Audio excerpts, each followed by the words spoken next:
Hey, what's up? It's me, Lex, back at you with another tabletop role-playing review. This week, I'm covering a book that I have not been able to get my mind off of for a couple of months now. I had this recommended to me by a friend, His Majesty the Worm. And I've written and scrapped 5 scripts on this book.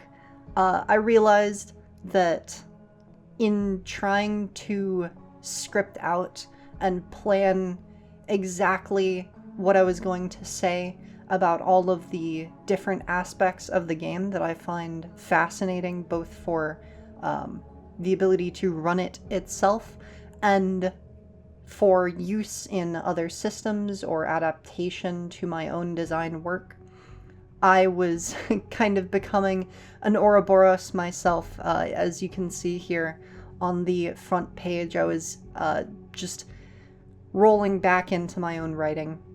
And so I've decided to go with my standard style of just having an outline that I'm going to follow here with some of the key points that I want to talk about and what I want to elaborate on with them. So, first things first, His Majesty the Worm is an OSR style game. And that is an acronym that I know can scare some people off. So I want to go a little bit into elaboration for those who maybe aren't as familiar with it, and in specific how it relates to this game. OSR style play refers generally to the idea of not assigning hyper-specific rules to everything. As in Pathfinder, we have rules for coercion versus lying versus just influencing someone. In His Majesty the Worm, that would either be handled through roleplay, through information that you can gain in the game, or through a simpler attribute check system that they use. Secondly, OSR style games tend to focus more on the ability for players to express their ability to succeed through player talent rather than luck or character building. And what that looks like is that rather than, say, rolling perception rather than in Pathfinder 2e where you are searching, and if your secret perception check passes, you find a trap, and then your disarm, your designated disarming party member goes forward and rolls thievery to attempt to disarm the trap.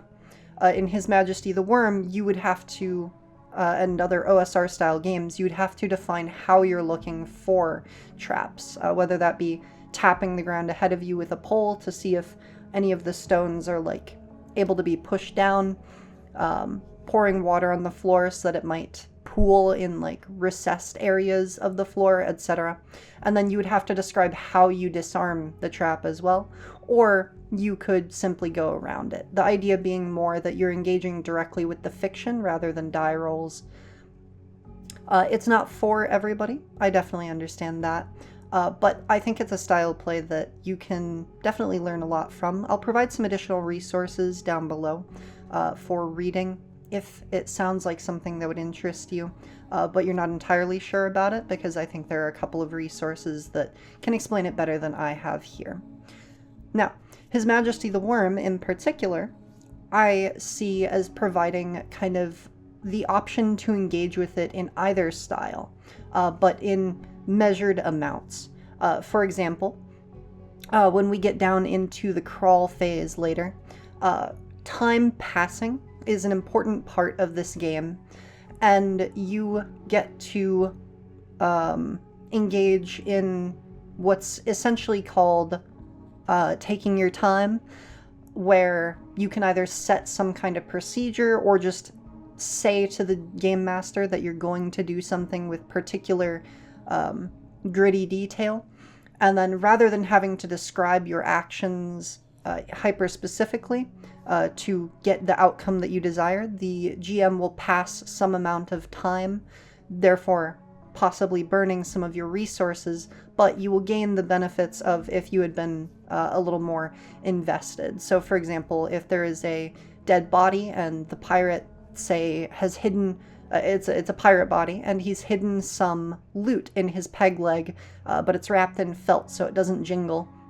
then normally you would have to describe, oh, I want to check the inside of his peg leg to find whatever gold coins he had stashed in there. Whereas you could also, in His Majesty the Worm, just say, I want to closely search the body, and then the game master will pass time once to see if some of your resources tick down, and then you will find the gold in his peg leg. So I find it very interesting that it accommodates for newer style players as well. Now, let's get into things. I've done plenty of preamble. I'm going to be skipping around to various pages, kind of just going down through the chapters here. So we're going to start off with a basic outline of the book, just going over the chapters, because first thing first I want to say is that when I was reading this book for the first time and the second time, and still now to a lesser extent, I was repeatedly thinking to myself, this is probably the best laid out tabletop book I've ever read. I'm sure there are other ones out there that are laid out similarly well, but Rise Up Comus, Joshua Crowell, I believe, the writer of this book, has taken on sort of this conversational but still very clear tone throughout the book, and has also laid out the chapters in such a way that everything is introduced not in too much detail, just enough so that you know what you're getting into as you come to it. So chapter 1 defines the basics.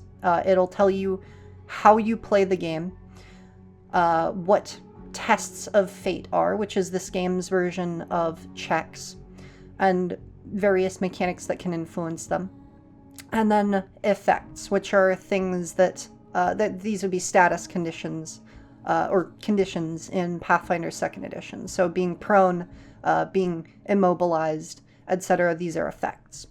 Then, after that very basic overview of how the game functions, you get into the adventurer, where you can kind of hone in on attributes and all of the different aspects of character building, as well as it gives you an explanation of how talents and resolve and lore works, which are like kind of your 3 resources as an adventurer other than actual game objects.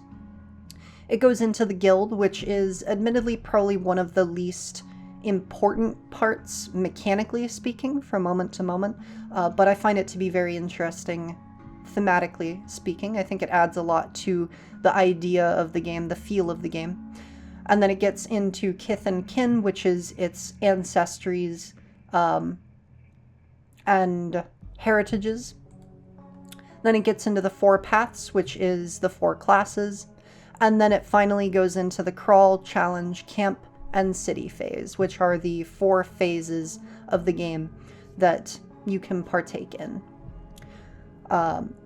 And so every time it's introducing something up front, it introduces everything you need to know before you build a character, then all of the stuff for building a character, ending off with how you can interact with the world, especially with your talents. And then it gets into the different phases of the game and how they function, probably in the order that your party will be engaging with them as well. Just an excellent, excellent layout. Anyways, to move forward a little bit, this is one of the immediate things that I kind of saw as a red flag when I was reading through the first time. Rather than using dice, His Majesty the Worm uses a single tarot deck.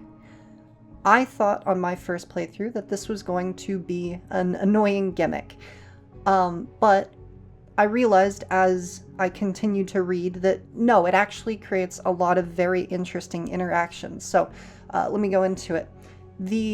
A normal full tarot deck has 56 minor arcana cards. It's 14 in 4 different suits, and then 22 major arcana cards.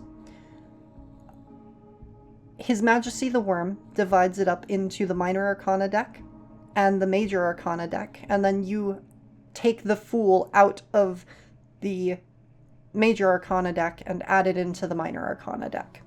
And you shuffle everything. The Game Master gets the major arcana deck, and the players get the minor arcana deck. So they have 57 cards of 4 suits numbered 1 through 14, with some of them being face cards. As you can see here, the Page, Knight, Queen, and King are 11, 12, 13, and 14 respectively. And then they also have the Fool, which is a 0. You, as the Game Master, have 1 through 21 of the major arcana deck. They're not in suits. And throughout play, whenever a deck runs empty, you will reshuffle that deck. Or whenever a player draws the Fool from the minor arcana deck, both decks become shuffled. And in this way, there's this sort of built-in kind of karma system and like card counting meta layer in the game, where the players are able to see the cards that they have drawn, and from that determine what cards are left over in the pile. And so if they've been drawing really hot for the beginning hour or 2 of the session, then there's going to be this kind of feeling of dread that their luck is about to catch up with them.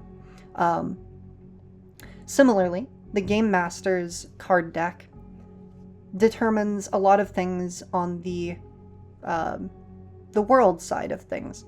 There is a random encounter table built into dungeons in His Majesty the Worm that uses the major arcana deck. And so that getting reshuffled when the Fool is drawn means that the party kind of knows that after the Fool has been drawn and both decks have been reshuffled, they have a little bit more leeway in how confident they can be. Or similarly, if they haven't drawn the Fool and they say haven't experienced a lot of combat encounters yet, they'll know that combat is coming up soon. It's this really, really interesting narrative layer where, because it's essentially emulating a D14, but striking every result you pull, it just, I struggle to articulate how much I love how this functions. And then when we move on to Tests of Fate, and this is how most checks, in fact, I would say basically all checks that aren't to do with combat are resolved. There are 4 attributes: Swords, which is your strength and weapon skill; Pentacles, which is your swiftness and slyness; Cups, which is wisdom and training; and Wands, which is willpower and charisma. You could probably say that these are strength, dexterity, intelligence, and charisma, or wisdom, depending on the game. And in a Test of Fate, you will test one of these attributes. The player will take a card from the top of the minor arcana deck, and they will reveal it. So for an example here, I have my deck in real life. I'm not going to provide it on screen, but I will narrate it very gently here. So you flip a card, and maybe not the perfect example, or maybe it is.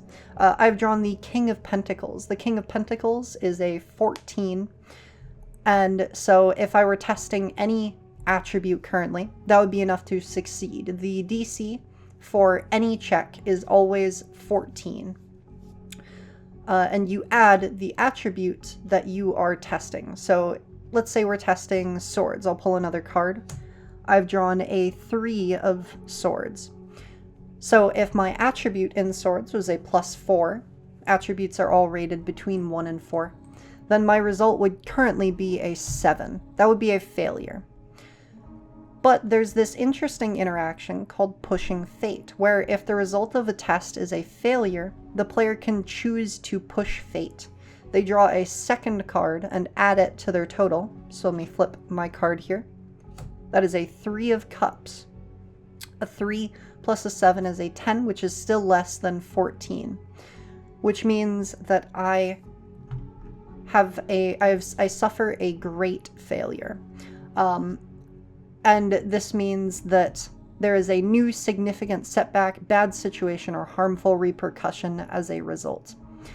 This is a really interesting way to do checks for me, because essentially it's from the first card draw. So I'll flip another card here, and we'll say we're doing a new check. If my first card is a 7, which would be the average between 1 and 14, 7.5. And my attribute, let's just say it's also average, 2.5. Then that puts me at a 9.5. The average result is pretty solidly a failure, and still close enough, like skewing towards success, that the player is encouraged to push fate for things that they really want to succeed on. When you draw a second card, then your average result increases to a 15 on the cards, or a 17.5 when taking into account the average attribute value. When pushing fate, the chances of success are skewed towards the players, but there's that chance at a great failure, and being able to put the ability, the control over when you're willing to suffer a great failure or willing to risk a great failure, putting that in the hands of the players, I think is a very interesting way to do essentially what are not one-to-one copies of critical fumbles, but it's essentially the same thing. The idea being that you can create interesting stories through failure. And so letting the players choose when that's possible, because the 13 is just any result on the first, before you push fate, any result is just a failure. There's no additional drawback. And then there's also great successes, which are much rarer. If the first card you draw, when combined with your attribute, is a 14 or above, and the suit is the one you tested. So for example here, if I were testing Pentacles, I've just flipped a Knight of Pentacles, which is a 12. If I had a +2 in my Pentacle attribute, that's a 14, and that would be a great success. This means that I succeed extremely well, going above and beyond. And so I might gain some additional reward as well. And in this way, I find it really interesting that great successes are difficult and so can be extremely rewarding. And great failures are never just happen. They happen when a player chooses to push things to turn fate in their favor, but at this great risk. And I may be repeating myself here, but it's such a great way to handle it. It's very interesting to me.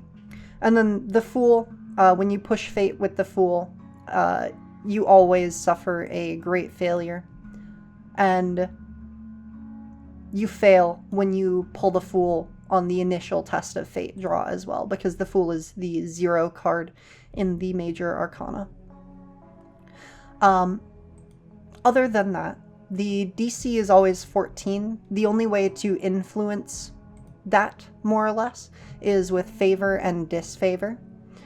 If there is any sort of beneficial factor, then the adventurer gains favor. If there is any sort of negative factor, they have disfavor. They're not cumulative, and they cancel each other out. So, for example, trying to pick a lock in the dark, you would do with disfavor, and that would subtract 3 from your value on the test of fate, which makes it even harder to succeed. There are a few ways to gain favor and disfavor in particular, outside of just when it would make sense, which is there is a thing called motifs. Rather than having like a specific background and specific skills that you can put skill points into, His Majesty the Worm goes for motifs, where you define your character's either history or current talents or current occupation with a combination of 2 words. So, for example, you could have like a reckless ranger, and if your motif is meaningfully related to the test of fate, so as a ranger, you know, if you're tracking something through the wilderness, then you gain favor.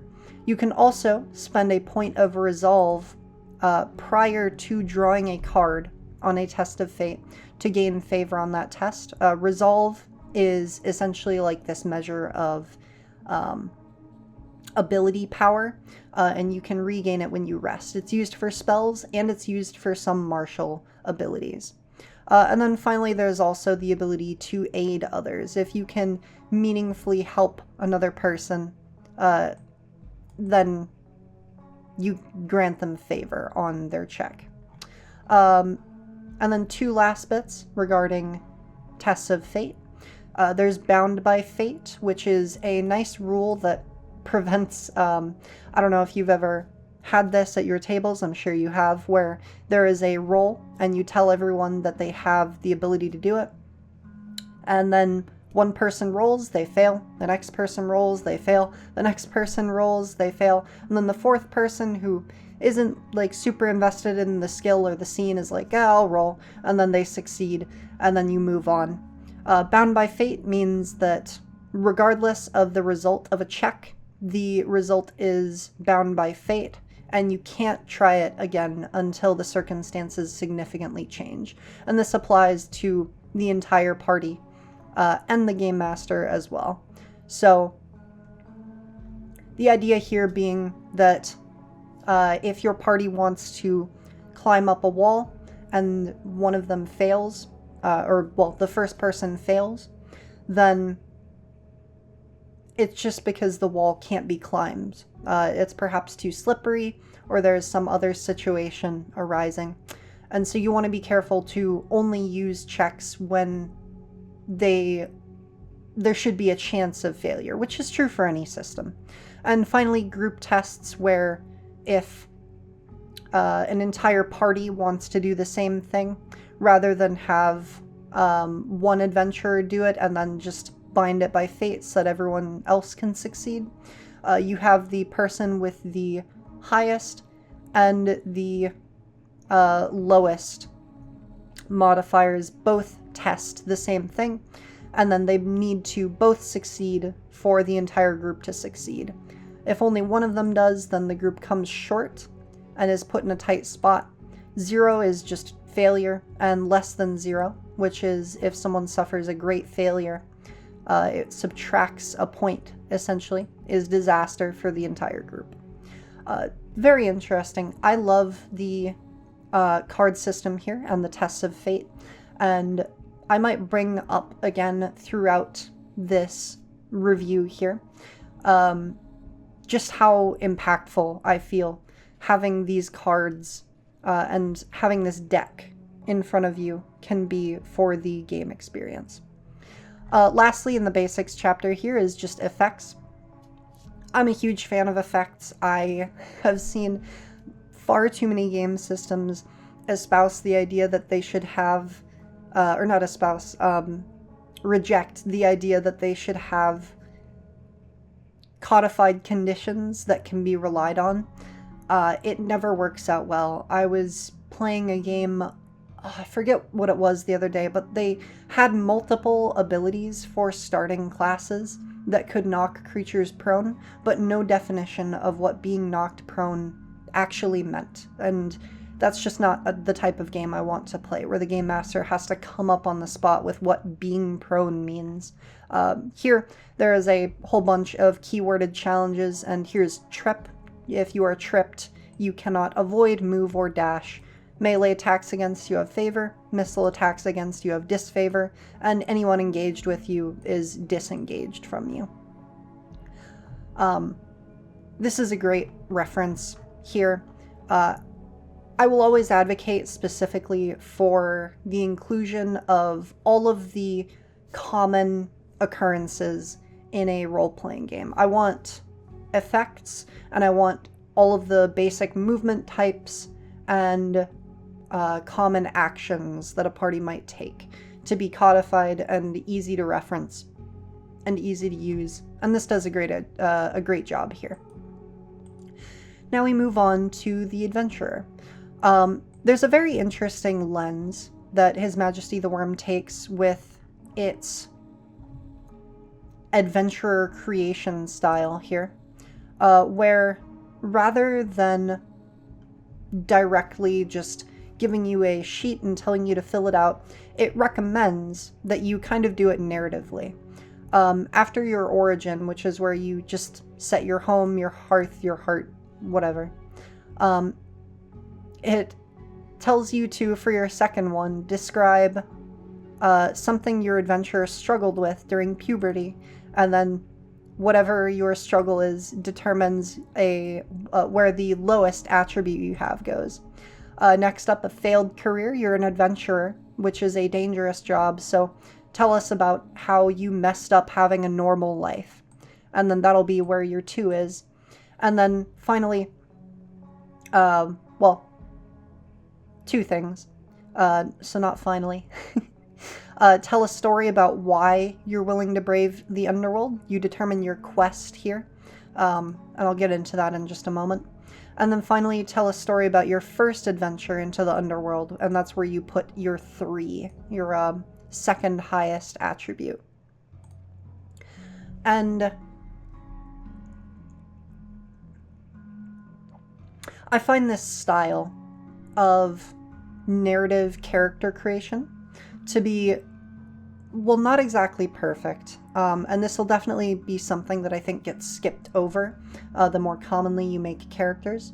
I think it's definitely interesting enough, and it creates its own sort of attitude where you are shaping the story of your character as you make them, which is something that I think could help plenty of people with creating their own characters. Now, as for the particulars here, the quest in His Majesty the Worm, the intended gameplay style, although it is not restrictive, you can run other types of campaigns, but the intended gameplay style is that every player will have a quest. This is a discrete objective that they are highly motivated to do. The underworld, or the dungeon, is extremely dangerous, extremely scary. People don't go there for no reason. And so you need a reason that can be accomplished, that after you have completed, you will likely return to normal life rather than being an adventurer. Although it does provide you, of course, the option to continue adventuring and just select a new quest instead. And those quests will inform how the game master creates the underworld and what sorts of stories you get yourself into. And I find this to be an interesting kind of compromise between the 2 styles of game that I've seen in the tabletop space. Tabletop games tend to either be really heavily world-focused, where the characters have to write something into the world to be invested in, and then they're carried along for the ride as they engage with what's already there, or very heavily character-focused, where the characters each come up with a background and then the game master shapes the entire world to satisfy character narrative arcs. Neither way is, of course, better than the other. They both have their pros and cons, and people will enjoy one or the other. But I find that quests are a very interesting sort of middle ground where characters have these discrete objectives to fulfill their own personal stories, which you would think would push the game towards being entirely character focused and everything being about them, but because it's placed into an underworld that is meant to be already there, it creates this sort of back and forth where it's character driven into a simulated world. And that's very interesting. They also have languages as an optional rule, which, you know, fair enough. Languages are a struggle to get to work well in tabletop role-playing, and I don't begrudge the designers for not wanting that to bog down every game. Motifs. I wrote a big blog post, which I'll link down below, about motifs and about how, well, not motifs in particular, but about skills. And I mentioned motifs in there, where I find it very interesting that a lot of games nowadays use skills to represent things that they really shouldn't. For example, in Pathfinder, I am playing a wizard currently in Outlaws of Alkenstar. If I cast invisibility on myself while I'm in front of someone, I can't become undetected to them because I don't have training in stealth. I haven't practiced that, which suddenly means that I can't tiptoe quietly enough. Just as a normal person, I can't tiptoe quietly enough that they won't hear me through the din of battle. I have to get some kind of object between them and myself so that I become unobserved, to then stay unobserved due to being invisible. Because stealth exists in the way it does in that game. Kind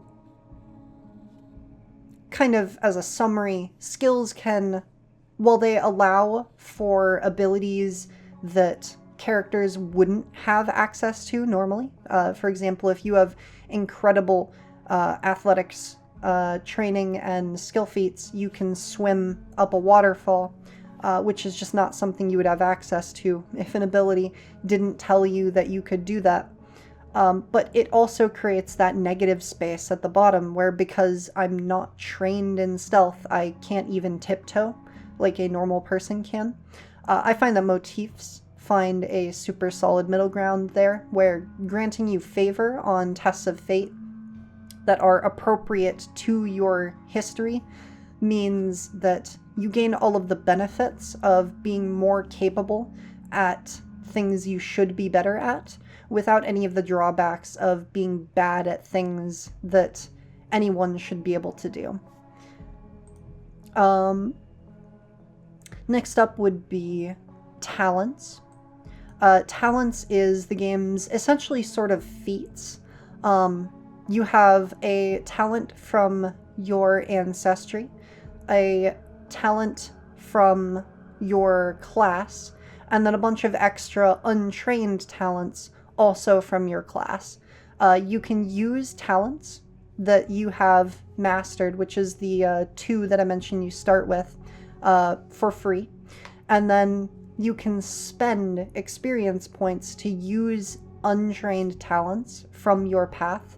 So a warrior can temporarily be able to use an ability that they haven't actually practiced, as long as it is another warrior ability, by spending XP. You start off with a little bit of XP, and you get some more every time you complete a quest, or like a side quest as well. And so it's this sort of resource that you can draw on. And then once you spend enough XP on a talent, it becomes unlocked permanently and becomes mastered. Super interesting, and a great way to outline sort of the ability for characters to take on features that they wouldn't be able to do otherwise.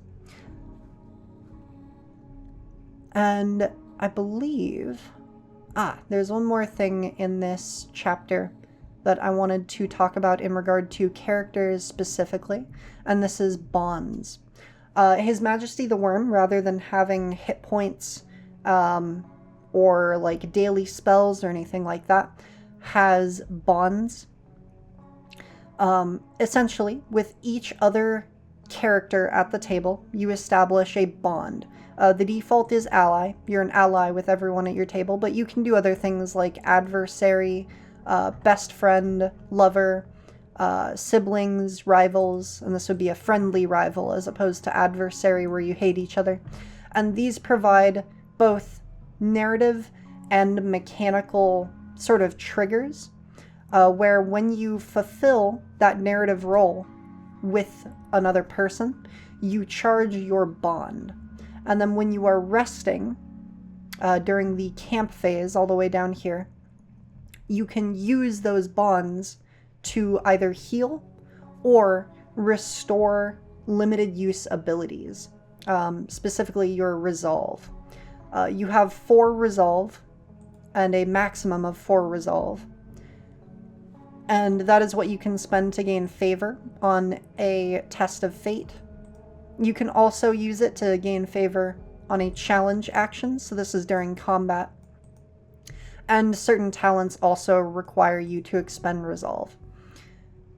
And so having this sort of loop of roleplay being mechanically encouraged and rewarded, and then that tying into your ability to use your special abilities or to heal, means that those softer moments where characters are just talking to each other are going to be just as important as any other moment in the game. And I think that that's a great way to do that. Lore down here is also pretty interesting. You have 4 lore bids. Every time you rest, it fully refills.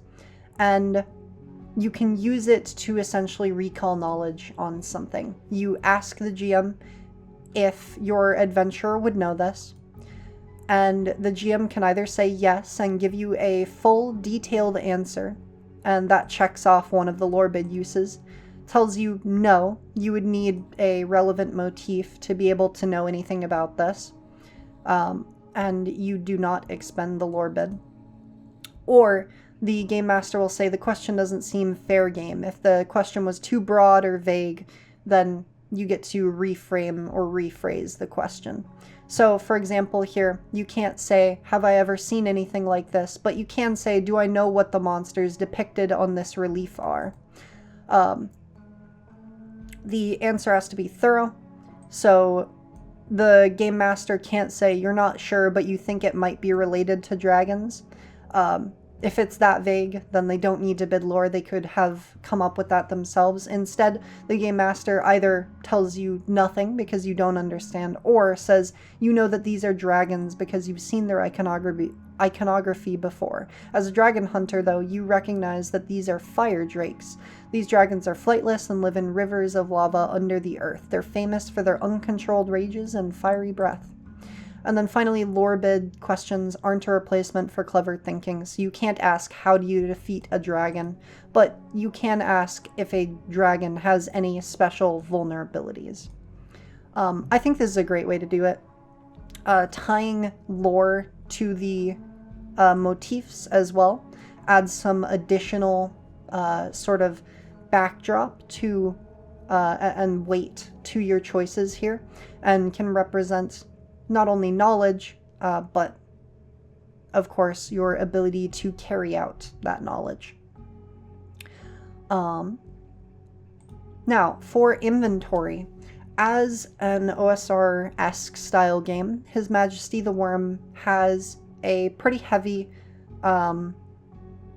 weighing on resource management as part of how you play the game. And I would say it does this really solidly, though. It's very clean.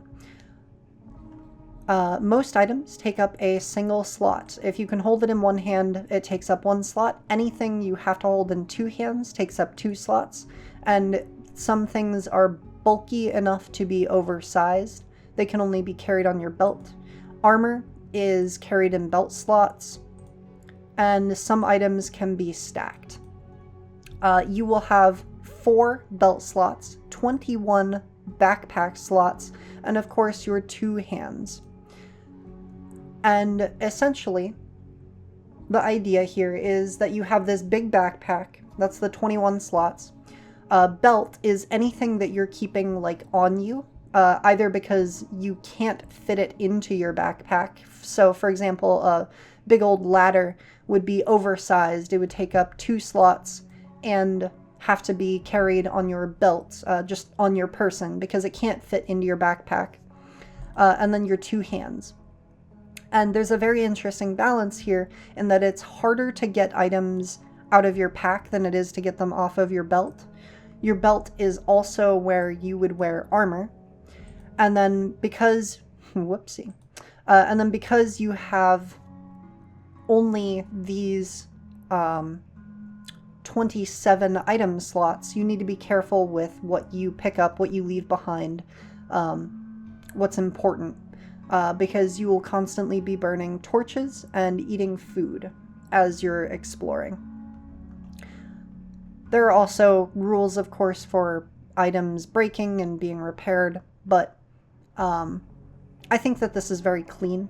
And with a specifically outlined list of items down here in Chapter 9, an incomplete list of pretty things, I think that the pack space and item management is clean and concise enough that you don't really need to put a whole ton of effort into managing it. Because the biggest concern with any sort of game where item management is a big thing to think about is that it will become tedious.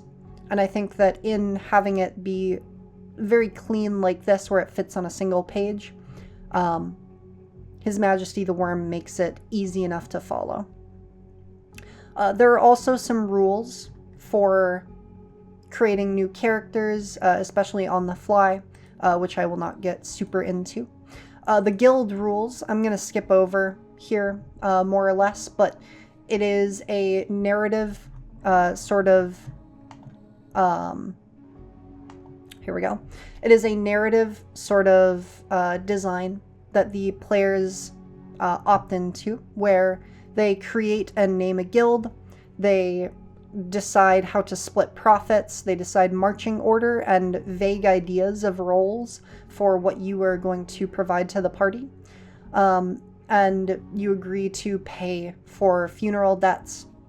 You can list your contracts, your noteworthy deeds, which can build up fame for you, and you draw a sigil to represent your guild.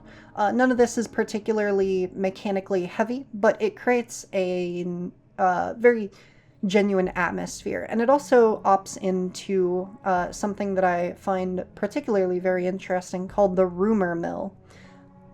This is a mechanic and a sidebar in one of these chapters up here that says that because adventurers are talking to each other, adventuring is a profession, everyone knows everything that isn't specifically trying to be kept secret.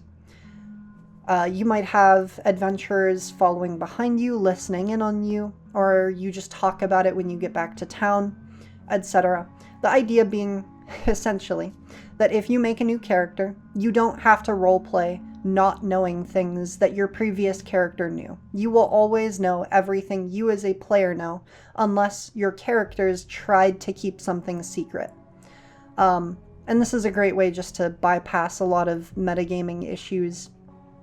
And I love how it ties in with the idea of guilds and adventuring as a profession. Kith and Kin I'm also going to skip over mostly. The Kith are the different major denominations of Ancestries. So there are humans, fae, and underfolk and orcs. And then the kin are the specific species under those branches. So for example, the underfolk is comprised of dwarves, halflings, and trolls. Every kin has a talent that you begin with. So for example, dwarves here begin with labor unending, where you may mark the stressed condition to stay awake all night and perform 2 camp actions instead of 1. So during the camp phase, you can skip sleeping and become stressed, but it gives you the ability to do more things during the night than you could otherwise. And then additionally, each of the Kith groups have this, which I believe is arete. I could be wrong. But the idea is that you perform deeds that are fitting to your kith. And when you accomplish all 3 of them, you gain another talent. So, for example, if a dwarf crafts something that will last for centuries, recovers a precious gem or work of fine art and hoards it as a grave good, and discovers something secret and forgotten, once they've done all 3 of those, then a dwarf also gains the Iron Beard's talent, where you can spend a resolve to automatically succeed on a test of fate related to strength, endurance, or stubbornness. This is a great way to add some progression in to the species that you choose. And my only wish for this section of the book was that the individual species had multiple talents to choose from, rather than only being the one designated talent they start with, and then the one that they get for completing their challenges. The challenges themselves, the game master is encouraged to allow for additional ones fitting the character if they want to allow for more interesting storytelling than just these specific 3. But I think that it's a solid enough foundation, and particularly I really like the focus on quite a few of these abilities being very interesting and very strong and very defining. So, for example, gnomes are weird, wise, and ancient. So when they bid lore, they can ask 2 questions. They get the second one for free. Or halflings, they have hale and hearty. They can eat 2 rations instead of 1 when eating during the camping phase to charge an uncharged bond. Or trolls, they automatically win contests relating to raw strength against other non-trolls, etc. It's a lot of very interesting, very strong, very defining things. This is something that I struggle with in Pathfinder, is that a lot of ancestry abilities aren't as strong as I wish they would be, or as defining as I wish they would be. And I think His Majesty the Worm does a pretty good job of delivering on that.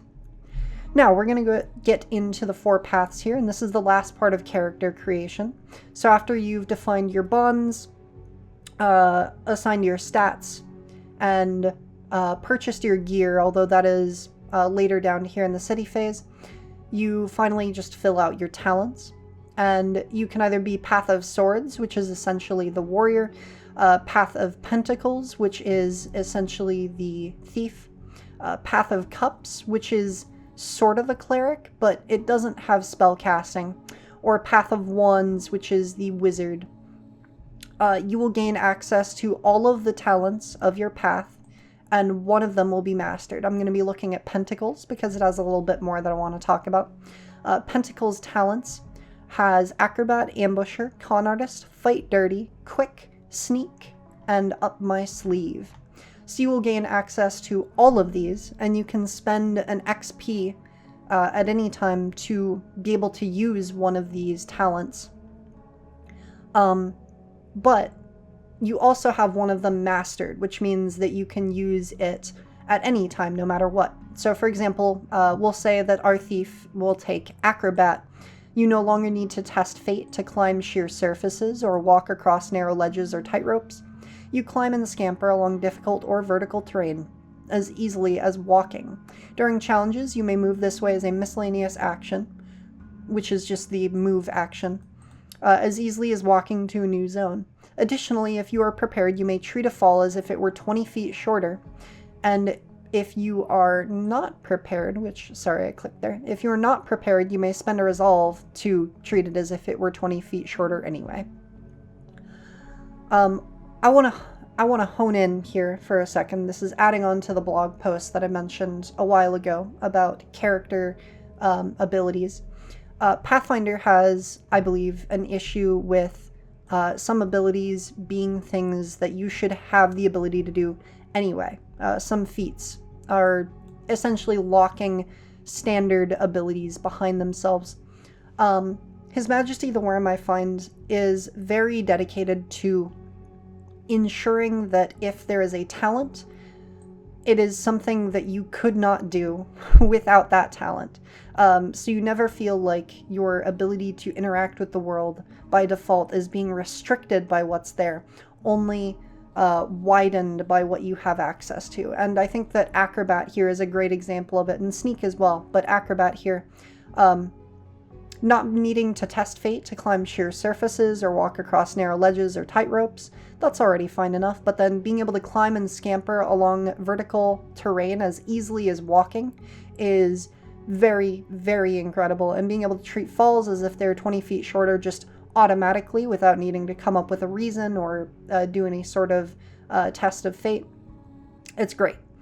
Sneak is another awesome example. Rather than restricting the ability to hide behind things in combat, for example, sneaking lets you just declare that you go sneaking. Your character stops existing.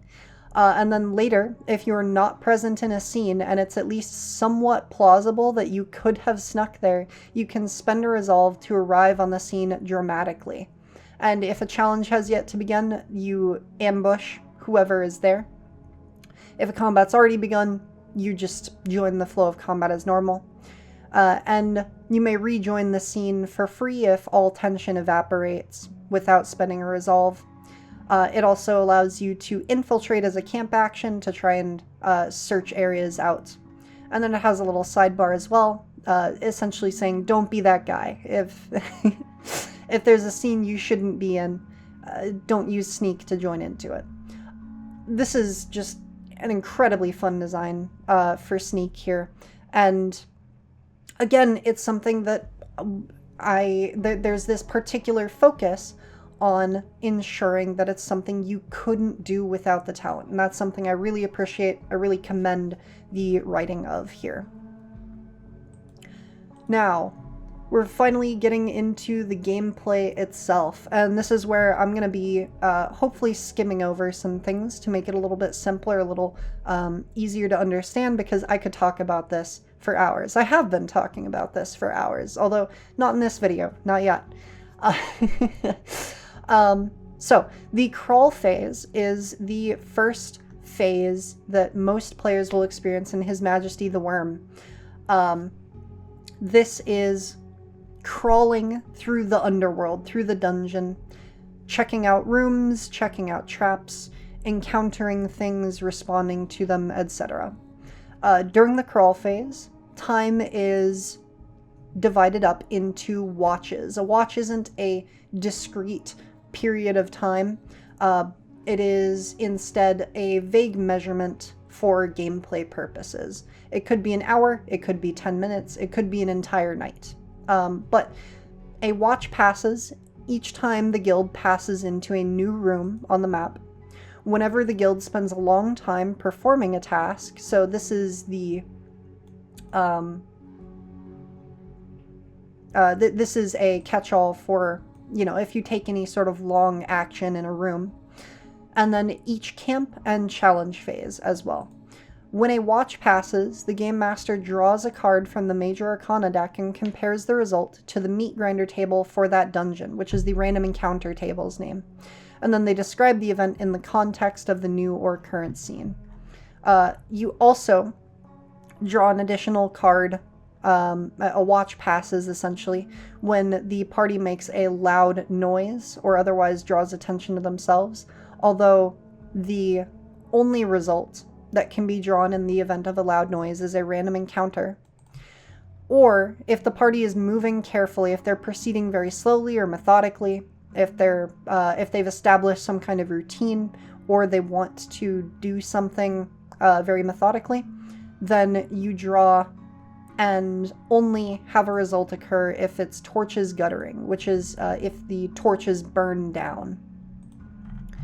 And in this way, time passing is a constant pressure on the party and their resources.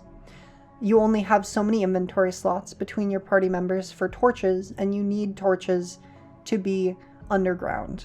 It's dark down there, and you will almost certainly die if your lights go out. And so the party needs to kind of be mindful of the time they're spending. Also, maps. The default way that the game handles mapping is that the party will have a basic map of the area. Nothing will be specified, but it'll be the layout of all of the basic rooms. No secret rooms, nothing like that. And it'll be labeled, and then the characters will be able to tell the GM, like, oh, we're gonna go to room whatever number, and then everyone stays on the same page. You can definitely run it, I believe, in such a way where the party is mapping things out, because His Majesty the Worm doesn't engage in hyper-specific, like, detail-oriented mapping, which makes the mapping process a lot faster, but that'll be up to your table and your preferences as a group. So think of it as the default being essentially you're able to get the rough outline of things from other adventurers, but it can facilitate older style play. Now, as for the meat grinder table, the meat grinder table is very interesting. It has a specified default layout, which is 5 results of Torch's Gutter. That's, again, torches burning down, their light running out. 5 results of Curiosity, where rather than nothing happens, you introduce some kind of flavor or some kind of resource into the area that can either, like, tease on something farther in the dungeon, add something to the area that they're in so that they can maybe come back to it later. So, for example, here, they wander by a shallow pool. If the party then needs water later, they can come back to it.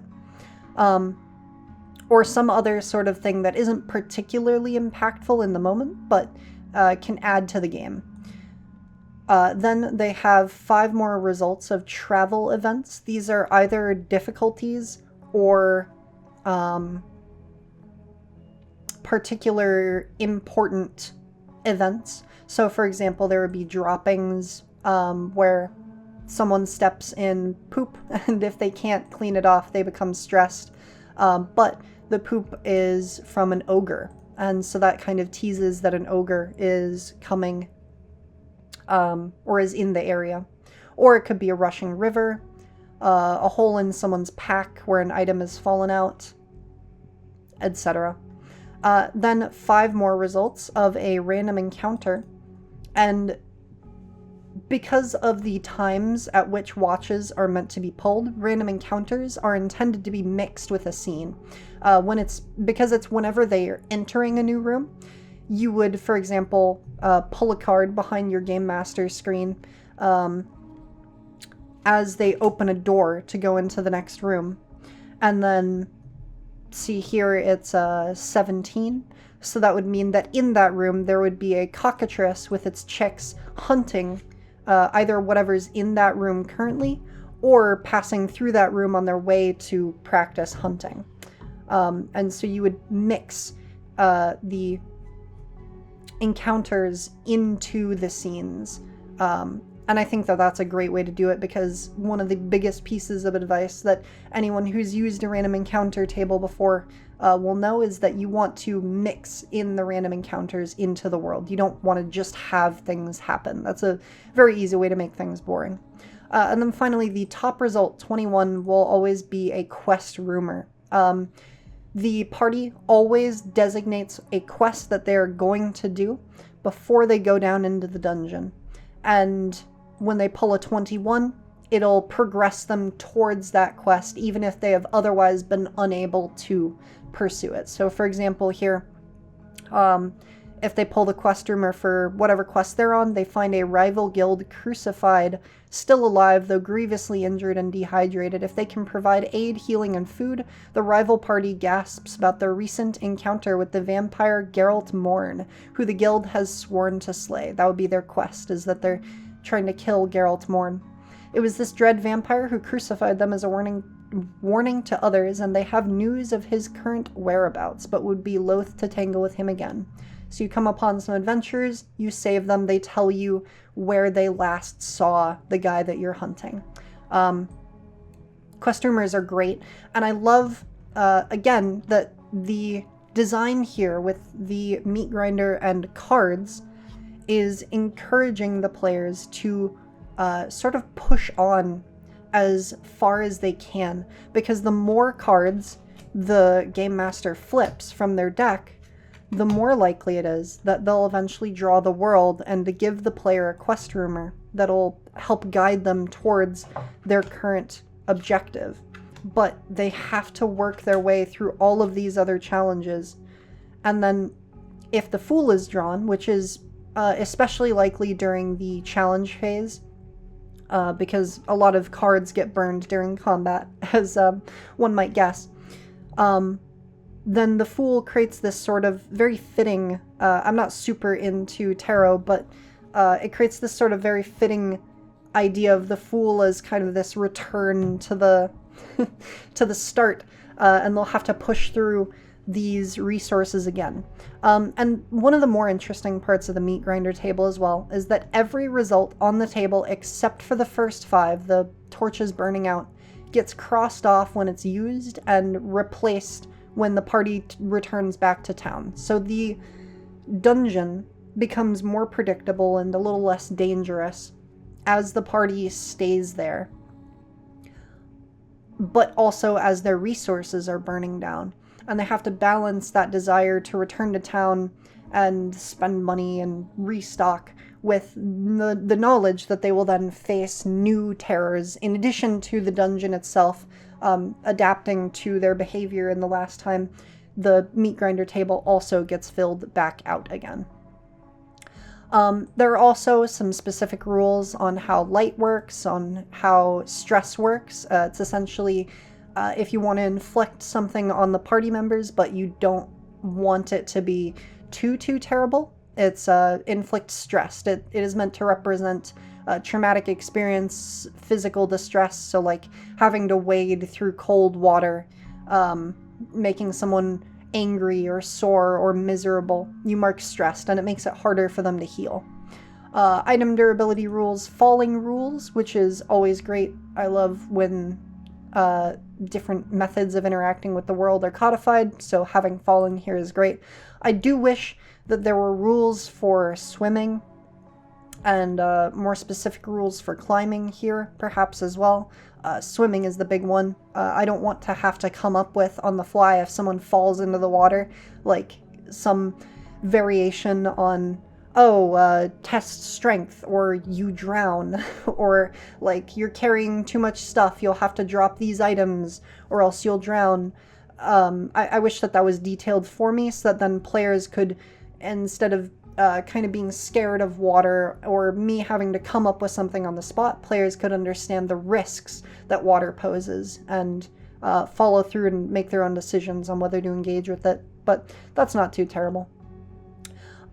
Afflictions, which are diseases, curses, etc. When you get afflicted with something, you draw down a circle and you subdivide it into the number of stages that affliction has. You suffer its stage 1 effect, and you need to spend your camp phase resting and recovering and burning bonds to cure the affliction.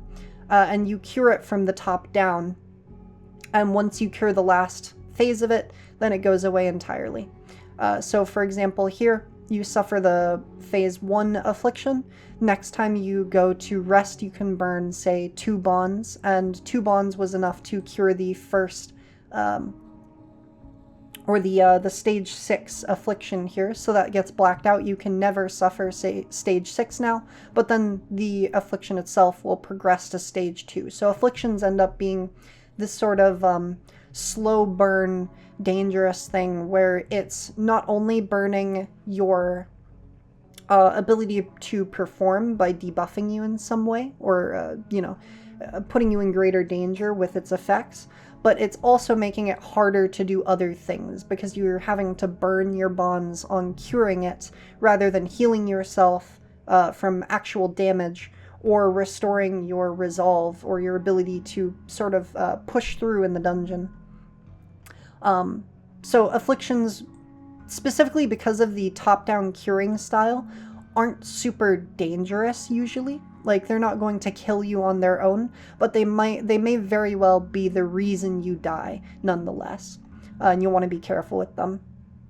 And there is also, if you would like to use guidance for role-playing rather than just making it up on the spot, they have this very nice sort of wheel of dispositions and rules for how they can move over to each other. So, like, for example, surprise, being at the top here, can either turn into joy or turn into anger, but it can't really turn into fear unless there's something extremely outstanding going on. And the same thing with trust. It's harder to move multiple things at once, and then from top to bottom is the intensity of the emotion. So distraction is a lesser form of surprise, which is a lesser form of awe. And so there's that sort of movement between one another. There also, each of the phases are bookended with examples of that phase and some very nice art throughout the book as well, which can be some great reading if you want to be able to ground the rules that you just read in an idea of how the game is played. As I mentioned at the start, this is an OSR style game, and so the crawl phase doesn't have a lot of discrete rules for specific things. So for example, checking for traps here, it says you need to like create a procedure or detail how you're checking for it, and then to deal with the traps you'll need to describe how you want to deal with it. And so it gives you some examples, like for example here, the third one, you hear a click of a pressure plate and the GM allows you to react as the floor slides down under you. You can choose either to keep on it, just in case stepping off is what triggers the trap. You can try to drop prone and avoid what's coming. Maybe even keeping the plate depressed to try and do the first one in addition to that. You can pull your shield up and over yourself to try and to protect yourself. If someone has the Aegis talent, which allows them to protect you, could they use it to protect you from a trap, etc. It's encouraging you to think about things practically rather than mechanically, as in if you hear a pressure plate, get depressed, make yourself as small of a target as possible and cover what is exposed as best as possible, rather than just make a reflex save. Next up is the challenge phase, and this is where my enjoyment the first time reading through this book finally peaked into an absolute necessity to definitely play this game. It does not use battle map gameplay, and that's something that I have never been able to get behind, but His Majesty the Worm actually, I think, manages it very solidly. When I look at combat, I look at a few things. I look at how detailed is it in that it can facilitate skill expression into actual reward. So if the players are better at it, do they have a higher chance of success, rather than just like some basic level of can you engage at all, and then it's basically predetermined. I also like to look at how marshals and casters are able to engage with the game, because some games have a very bad issue where marshals will simply attack once per round and then zone out until their turns. And that kind of ties into the third one, which is how engaging is every combat round, even when it's not your turn. And His Majesty the Worm, I think, does all of these quite well. First things first, the game is divided into zones rather than specific tiles. So if there is a room here, and a hallway here, and another room here, and the party is in here, and there are enemies in the northernmost room, then you might say the top room is a zone, the bottom room is a zone, and then the middle room might either be a zone, or it might be, depending on context, some kind of challenge that has to be overcome to get into the next zone. So, for example, at the bottom of the challenge phase, it provides an example.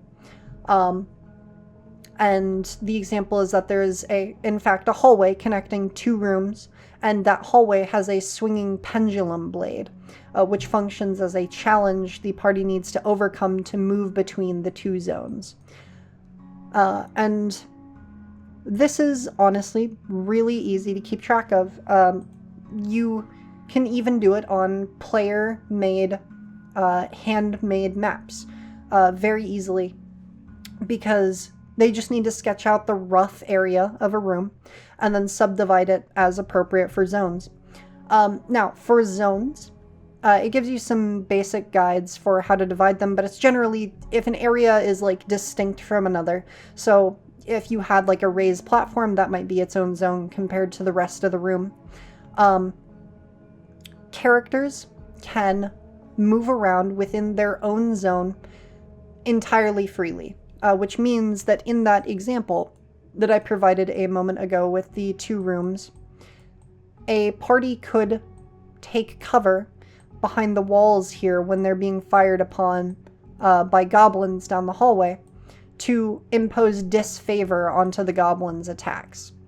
Although, of course, if the game master allows this, then it has to go both ways, and the goblins can take cover behind the walls here when they get attacked as well. So this creates some very interesting in-the-moment replies, where the people playing have to pay attention to what's occurring, in that they can still move around to try to respond in that same way as moving behind a wall to avoid being shot at. You can move between zones freely as long as you have the cards to spend on it, but there is also engagement and disengagement. You're automatically disengaged from all creatures by default, but when you're engaged with a creature, you can't move around freely in your zone anymore. You're held where you are.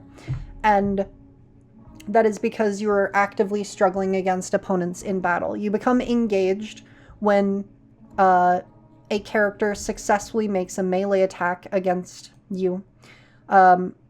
You both become engaged with each other. You can make melee attacks against each other. You can't make missile attacks if you're engaged. And if you try to move away without disengaging from them by using a specific action, they can automatically hit you and wound you. The avoid action lets you disengage safely, and then some other things like tripping or immobilizing or rooting a creature also automatically disengages you.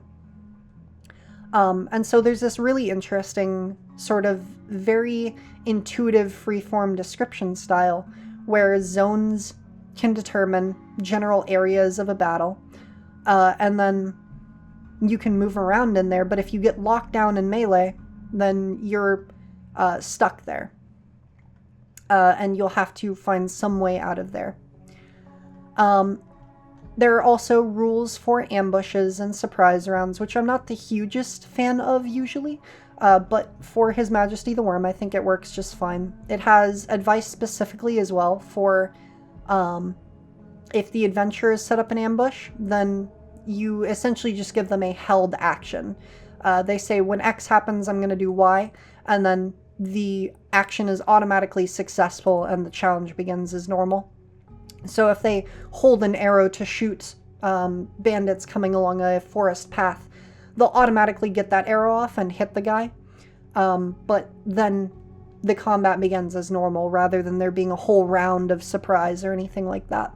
And it also gives some great advice for game masters, where if the game master ambushes the party, then each character takes an action before the challenge begins.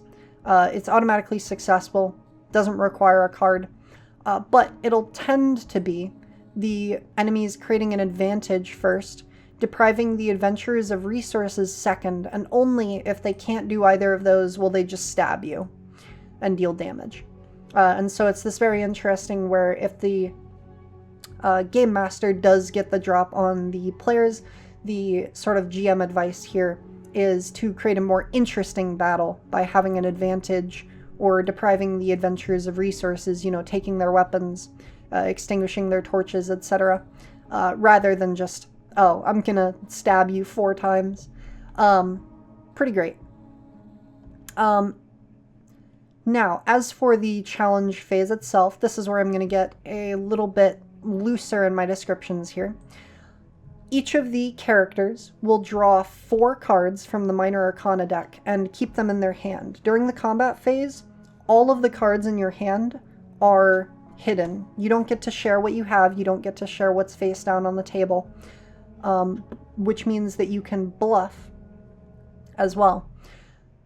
Actions can be taken on your turn or at the end of any other creature's turn. If you take it at the end of another creature's turn, it's a minor action. Otherwise, it's a major action. And the way that the phase will go is you draw your challenge cards, so your 4 cards. You place one of them face down as your initiative. The lower it is, the faster you go, but also the lower your armor class is for that round.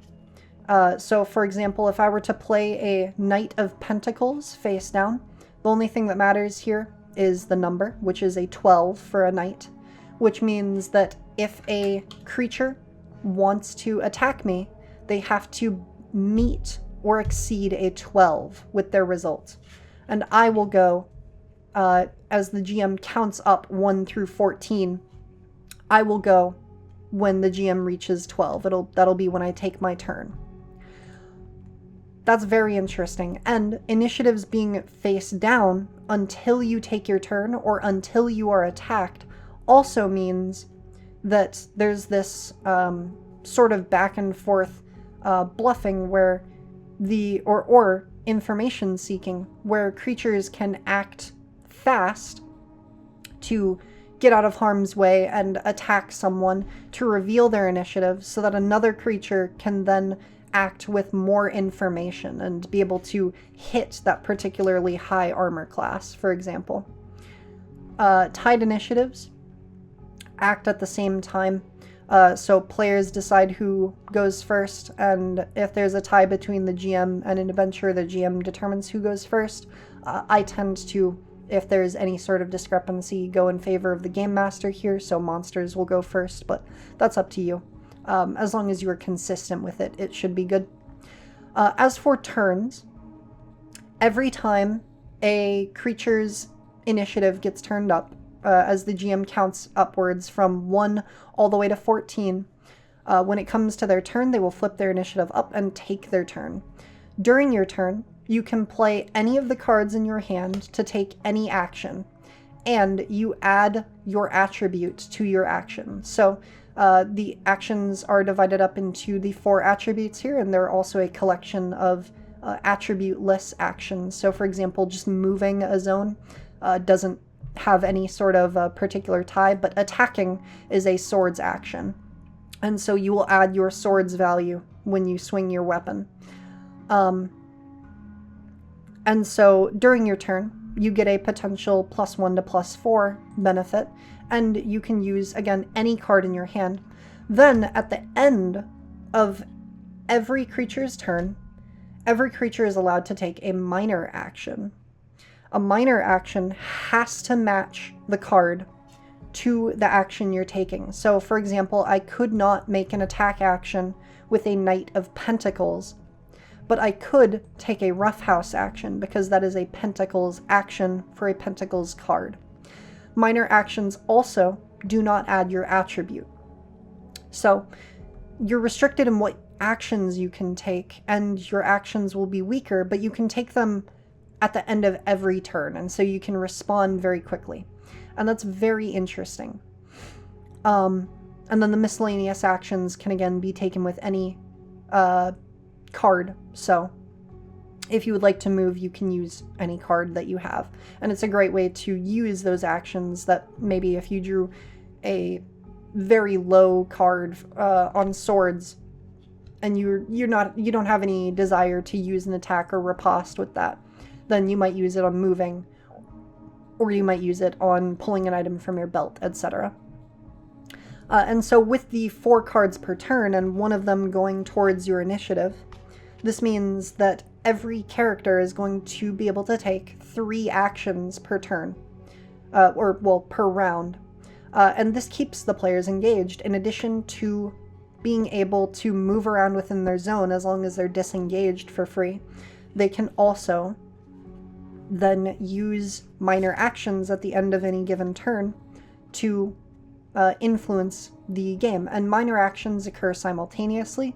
There are no specific rules for if minor actions contradict each other, although I would generally tend towards either having as many of them resolve as possible, or always going in favor of the monsters, whichever you as a game master find most appealing. And then finally, each creature can only play a single card per initiative turn, so you can't take an action and then also a minor action. And if you skip your turn, which you can choose to do, then no one gets to take a minor action because your turn never actually occurred. So there is some merit to being able to skip your turn as well.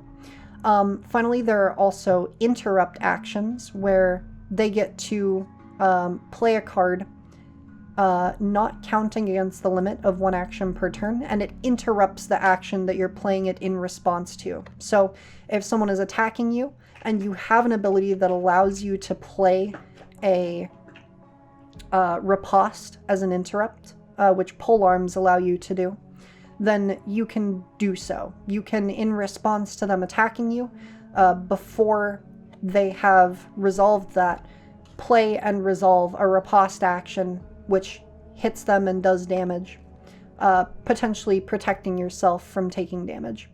The Fool also, it's one of the 57 cards you have, so it won't come up a ton, but it allows you to play another card alongside it as an interrupt, and it functions as if you were taking a full turn.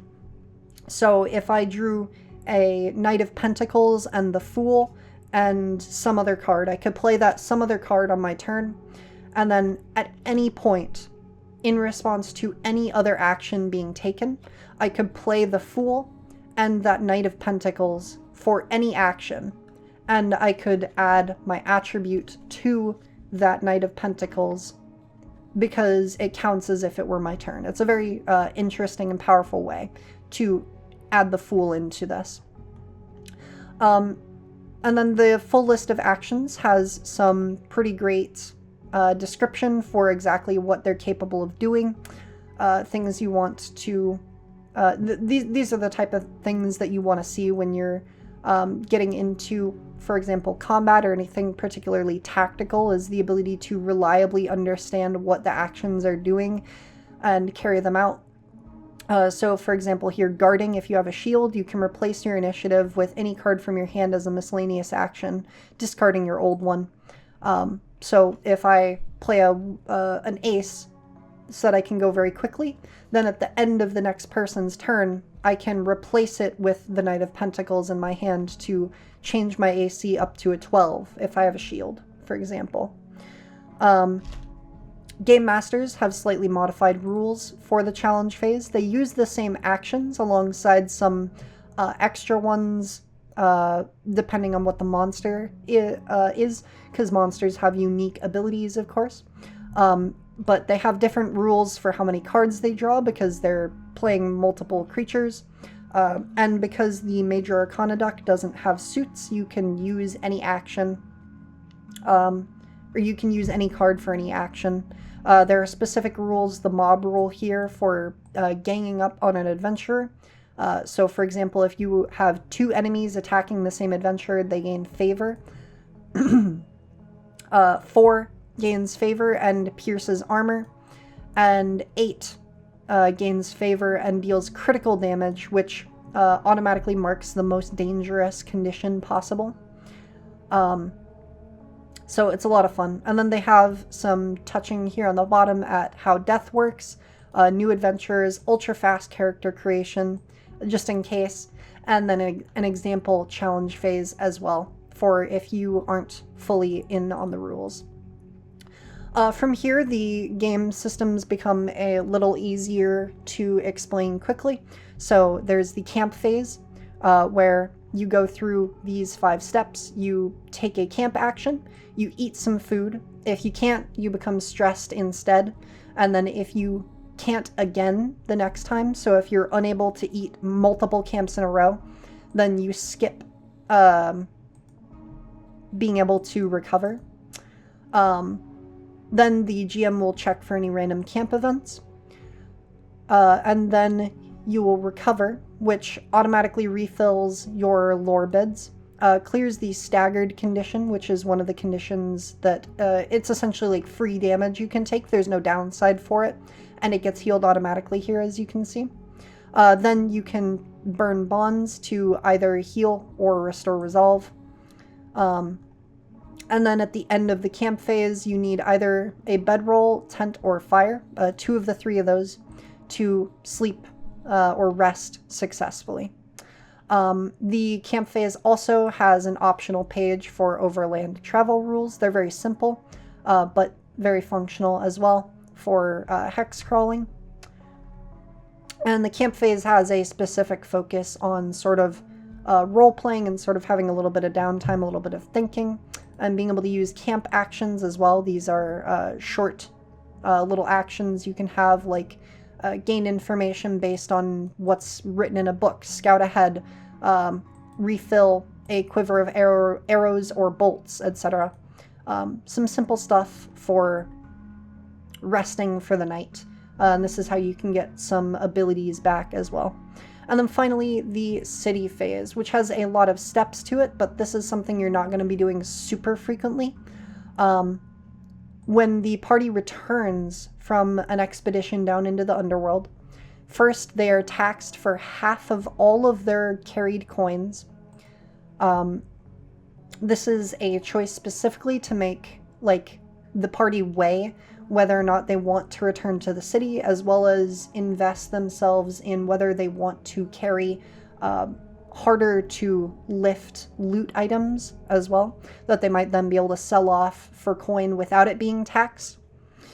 You write down noteworthy deeds, which can improve the fame or infamy of your party.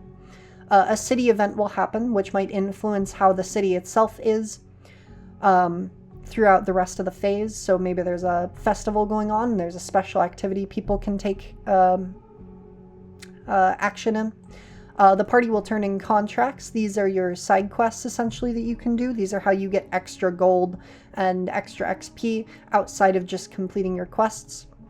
Then upkeep. Rather than paying specific prices for items and having to do like a bunch of micromanagement like that, His Majesty the Worm kind of summarizes all of the expenses an adventurer might have into upkeep levels. You can either pay no upkeep and be destitute. You don't get anything, and you become stressed. Impoverished, which costs 25 gold, which allows you to refill your pack with impoverished level gear from the Omphalic market. As much of it as you want.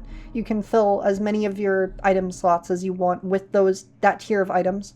Common upkeep for 50 gold gives you common or impoverished gear and allows you to burn charges to heal wounds and clear conditions, just as the camp phase does normally. And luxurious upkeep, which is 100 gold, lets you refill your pack with any gear from the Omphalic market and heal all of your wounds and refresh all of your resolve. After you've paid upkeep and refilled your pack, you can go and perform a city action. These are like camp actions, but for more of a downtime focus. You can be like building things, commissioning specific crafting, etc. Then you plan your next crawl, talking over your next steps, looking over contracts, signing up for 1 or 2 if you're interested. And then the Game Master will be this whole time restocking the underworld, moving creatures around, filling up the meat grinder tables, so that when you go back down, it is just as scary. I'm not going to hone in on the particulars here, although I do want to go to the Omphalic market to show off the idea of what the different levels of upkeep can get you. For example, impoverished gear, so the cheapest stuff, has all forms of weaponry, rope, rations, so the basics, and then things like a 10-foot pole, flint and tinder, firewood, chalk, candles, bedrolls, animal feed. Common gear includes light armor, caltrops, crowbars, hatchets, hammers, helmets, hermetic bottles for alchemy, mirrors, etc., torches. So you'll want to have at least one person be able to afford common gear to get torches unless you want to be dealing with candles. And then luxurious gear can get you alchemy kits, iron armor, steel armor, bezoar for removing poison, lanterns, which are the most effective methods of light, although they are also very easy to break. Tents, wands, and silver weaponry, for example. And then it has further details for each of these items down below, which is just great. I love that they have this. I think that being able to, as well, kind of summarize all of this minutia into just an upkeep level that the party can then interact with is a great way to handle things, rather than, oh, it's 2 gold for a sword, 1 gold for a torch, etc. Being able to just pay 100 and fill your pack with whatever you want of a certain tier of item or below is great, as well as having it cover your lodgings. And having the death and taxes at the top, that 50% tax on all of your gold coins. It says over here in the sidebar, they talked about particularly that it was a very odd thing at first. It was initially a joke even, but it created this very meaningful sort of gameplay loop, and it also stabilizes the game as well, where if you end up having a couple of runs where the party gets too much gold, quote-unquote too much, then they'll very quickly be brought back down to average values of gold.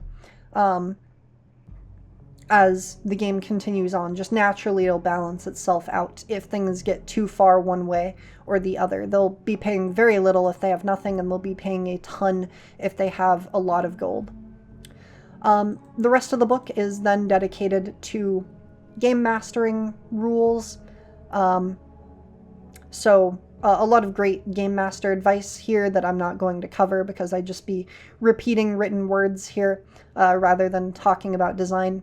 It has a subsection in the appendix for how magic functions, and I'm always interested in the magic system of different games. Casting spells is essentially you channel the energy of one of the far realms, the Wastes, Weird, Weald, or Welkin. Some spells require concentration, which you can only maintain one of at a time. If you're hurt while concentrating, the spell ends and you suffer maleficence, which is a specific to the plane that you're pulling your magic from drawback, unless you succeed in a test of wands. Iron is also anti-magical, so you cannot affect iron objects with your magic. And if something is wearing or wielding too much iron, you also won't be able to target it with your magic, though it will still be affected by area magic. And you also can't carry any iron on yourself. So it creates this very interesting sort of way to play with the magic system as well on the Game Master's side.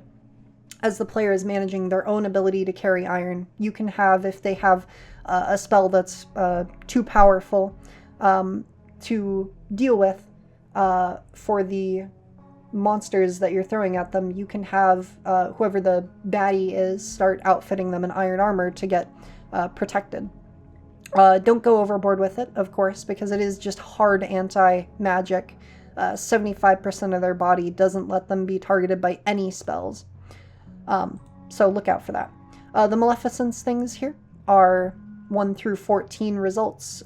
They have some things, so Maleficence of the Weald has results anywhere from earthquakes, shaking an area within a mile of the sorcerer, destroying non-resilient structures, to the sorcerer's clothes and gear catch on fire, they take a wound and they must put themselves out or continue to burn,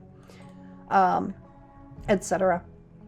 The spells themselves are focused on imaginative solutions. There is no fireball spell, but there is, for example, fear, where you can weave an illusion around a target that causes them to perceive a second willing target as a terrifying grotesquerie.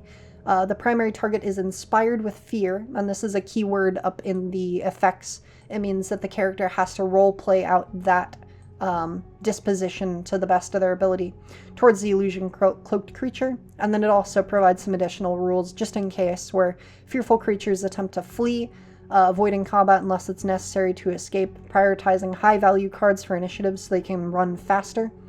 And if they do not feel emotions or are not affected by illusions, they're not affected by the spell. It's maintained with concentration. But any actions that would change the target's disposition also end the spell. So a lot of things that are more imaginative focused.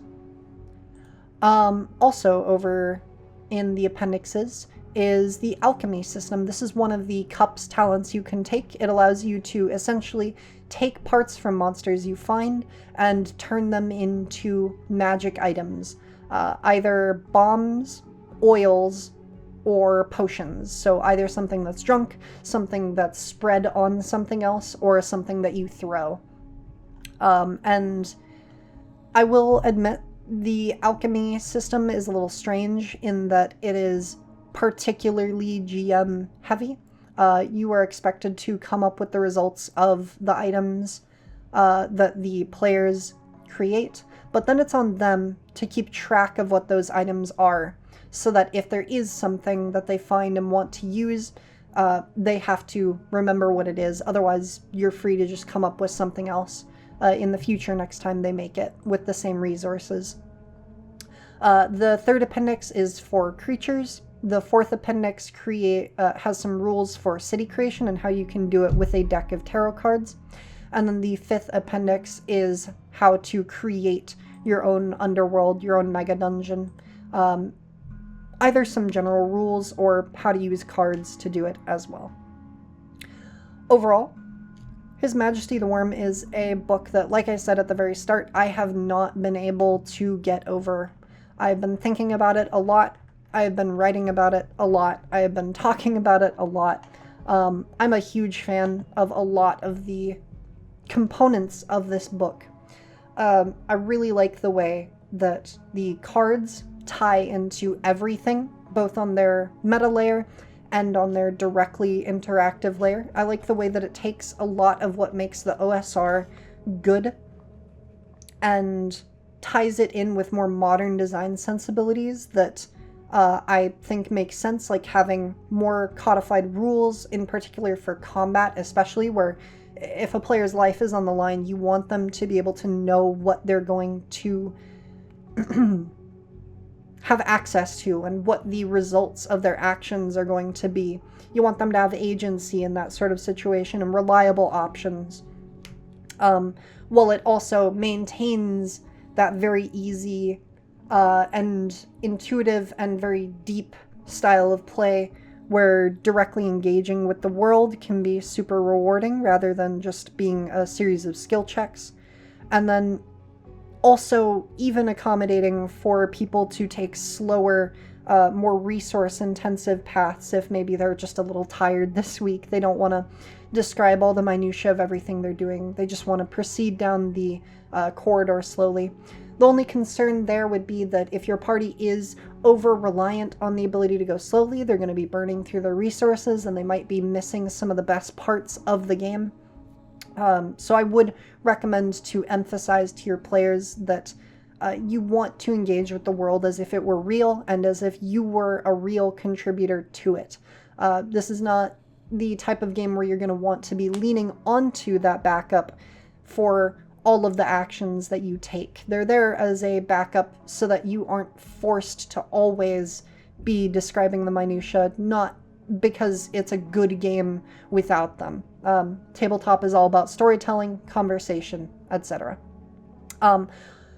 As I said before, and I haven't carried this over particularly well because I haven't been reading a lot of the exact words in the book in an effort to, emphasize my review over just reading, being an audiobook. But there's some amazing game mastery advice in this book, I think, delivered in a very interesting way. It's a very good read.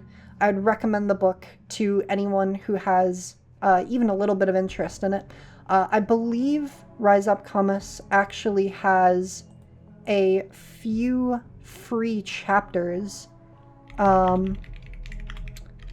His Majesty the Worm. I believe there are a few free chapters provided as well, specifically some of the rules. Yes, want a preview? Sample chapters are now free. The Omphalos, which is the city generation rules. Sorcery is sword without a hilt, which seems to be some of the magical rules. Dungeon seeds, which gives some examples of how to build a seed or how to build a dungeon from a seed that kind of grows out into something bigger. And an alchemy book, which details the alchemy subsystems. So yes, it's a lot of, or at least very similar to, the appendices here in the book are provided for free. If you want to go and take a look at those, I will link those down below for those who are interested. His Majesty the Worm does have some drawbacks, of course. Every tabletop system does. The primary ones that I have found thus far is the first and easiest one would be that it is a very recent game, and so it does not have a ton of resources put out for it yet. And in particular, it does not have any pre-built adventures that you can just run out of the box, which I know is a big appeal of several systems to some people, is that they can buy an adventure and run it. His Majesty the Worm, you will have to build your own system, at least for now, to be able, or your own campaign, at least for now, to be able to run it. It also does have these discrete phases for crawl, challenge, camp, and city, where if you can't fit your game into those 4 phases, then it's not going to function. Luckily, I do think that the 4 phases are easy enough to adapt to other styles of play. While I was reading through it, I was thinking about being able to adapt this into even a Call of Cthulhu-esque scenario, or like campaign, where the crawl phase, rather than focusing on light as a resource that would burn down, would focus on maybe sanity or something like that. And then challenge phase could remain as it is, camp phase could remain as it is, city phase could remain as it is, and it would turn into sort of more of an investigation phase for the crawl phase instead. But it's definitely going to have to fit into those 4 phases, unless you want to do a lot of work adapting something. Luckily, I think most tabletop games do fit into those phases. One of the other issues with the game is that you are going to have to make a lot of the monsters yourself as well. There is some excellent guidelines here under Dungeon Denizens for how to create them yourself, but as for the actual list of monsters that you have access to, it's this very small list from animate statue down to zombie, and a lot of them have their own twist on them, which can certainly be very interesting. I very much appreciate the fact that these creatures that are provided are unique, where, for example, oozes, slimes, are kind of unique in that they're specifically focusing in on being these slow, very dangerous creatures, but there aren't any alternatives written down for, say, slimes that split into pieces when you attack them, or slimes that, rather than engulfing as a primary form of damage, bludgeon, or etc.